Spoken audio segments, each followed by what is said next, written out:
నా వర్ణనాంశం ఈ జగద్గురువులను అందించడంలో కీలకమైనది ఆ మాతృమూర్తి యొక్క అంగీకారం.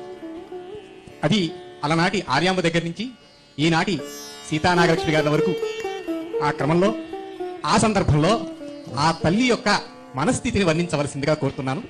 ఒక పక్క జగద్గురువు కాబోతున్నాడు అనేటువంటి ఆనందం, ఒక పక్క కుటుంబాన్ని వీడవలసి వస్తున్నదని ఒక పక్క ఉన్నటువంటి ఆ సందర్భాన్ని మీరు ఆ మనస్థితిని వర్ణించవలసిందిగా కోరుతున్నాను. వర్ణనలో జగద్గురుత్వానికి సన్యాసాశ్రమానికి సమ్మతించిన మాతృమూర్తి యొక్క భావన చెప్పన్నారు.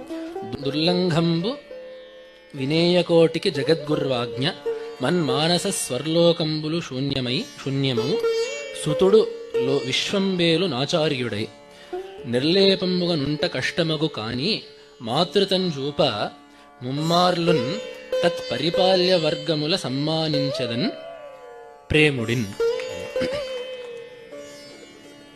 సుతుడు సన్యసించాక ఇప్పుడు వారి పట్ల మాతృత్వాన్ని చూపించడానికి ఉండదు. తల్లి బిడ్డకి ఏవేవైతే చేయదలుచుకుంటుందో అవన్నీ వారి పట్ల ఇంకా చేయడానికి కుదరదు.